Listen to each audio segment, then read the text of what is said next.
મહત્વપૂર્ણ સમાચારની તો ખંભાત વિધાનસભા બેઠકના કોંગ્રેસના ધારાસભ્ય ચિરાગ પટેલે વિધાનસભા અધ્યક્ષને રાજીનામું સોંપ્યું છે। લોકસભા ચૂંટણી પહેલા કોંગ્રેસના ધારાસભ્ય ચિરાગ પટેલના રૂપમાં વધુ એક ઝટકો મળ્યો। ગુજરાતની પ્રજાએ 156ની બહુમતી સાથે ભારતીય જનતા પાર્ટીને સત્તાના સુકાન સોંપ્યા। કોંગ્રેસ પક્ષને વિપક્ષની જવાબદારી સોંપી। સંખ્યા ઓછી હોવા છતાં પણ હંમેશા કોંગ્રેસ પક્ષે એની વિચારધારા મુજબ સમાજના સામાન્ય લોકોના હક અધિકારની લડાઈ લડવાનું કામ કર્યું છે। ગુજરાતના હિતની વાત હોય, ગુજરાતીઓના હિતની વાત હોય, હંમેશા કોંગ્રેસે એક સકારાત્મક વિપક્ષ તરીકેની ભૂમિકા પણ ભજવી છે। અને સાથે સાથે ગુજરાતના યુવાનો હોય, એ પેપર ફૂટવાની ઘટનાઓ હોય, ગુજરાતના ખેડૂતોના પ્રશ્નો હોય, મહિલા પર અત્યાચારની વાત હોય, કાયદો વ્યવસ્થાની વાત હોય કે નકલી કાંડની વાત હોય, એ તમામ મુદ્દાઓ પર પણ કોંગ્રેસ પક્ષે મજબૂત વિપક્ષ તરીકે ગુજરાતના હિતમાં, ગુજરાતીઓના હિતમાં પોતાનો અવાજ બુલંદ કર્યો છે। ભારતીય જનતા પાર્ટી સત્તાના નશામાં સામ દામ દંડ ભેદની નીતિથી પોતાના શાસનની નિષ્ફળતાઓ છુપાવવા માટે હંમેશા વિપક્ષને કઈ રીતે નબળો પાડવો એના પ્રયત્નો પહેલેથી કરતી આવી છે। ભૂતકાળમાં પણ અનેક દાખલા જોયા છે।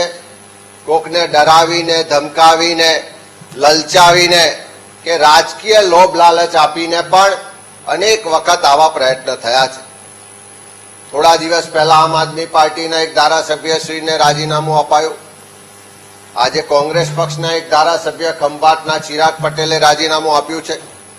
આની પાછળ ફક્ત ને ફક્ત બહુમતી અને સત્તાના જોરે વિપક્ષને નબળો પાડવો અને એના મારફત લોકોના અવાજને દબાવવાનો પ્રયત્ન થઈ રહ્યો છે। સરમુખત્યારશાહી તરફ શાસન આગળ વધી રહ્યું છે। એક બાજુ સામ દામ દંડ ભેદની નીતિ હોય અને બીજી બાજુ કોંગ્રેસની વિચારધારા હોય।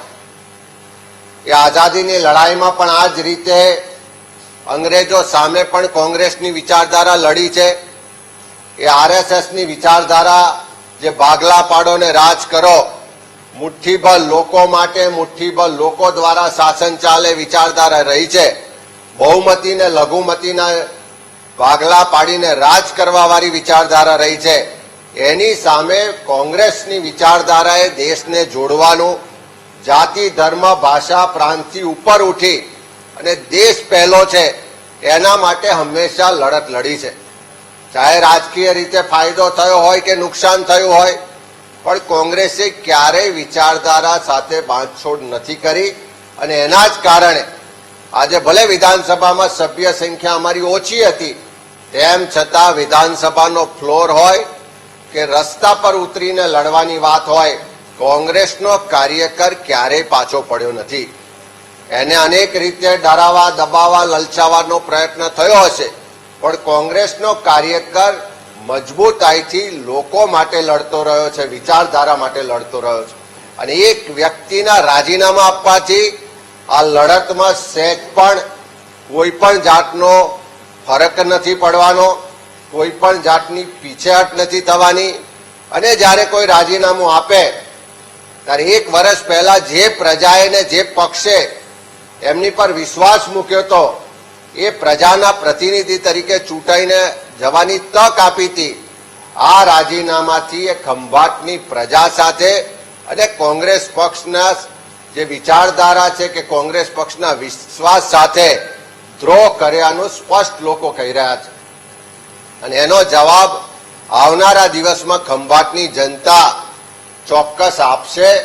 અને જ્યાં સુધી કહેવામાં આવે કે અમે પ્રધાનમંત્રીશ્રીના નેતૃત્વથી પ્રેરાઈને જોડાયા છે, દેશના હિતમાં કામ કરવા માટે વાત કરીએ કે કોંગ્રેસના નેતૃત્વને બદનામ કરવાની વાત કરે કે કોંગ્રેસમાં આપસી ફૂટની વાત કરે, પણ સાચી હકીકત તપાસશો તો ક્યાંક ને ક્યાંક સરકારી કોન્ટ્રાક્ટ સાથે જોડાયેલા આ ધારાસભ્યશ્રીએ પોતાના આર્થિક હિતોના રક્ષણ માટે ક્યાંક ભાજપના દબાણથી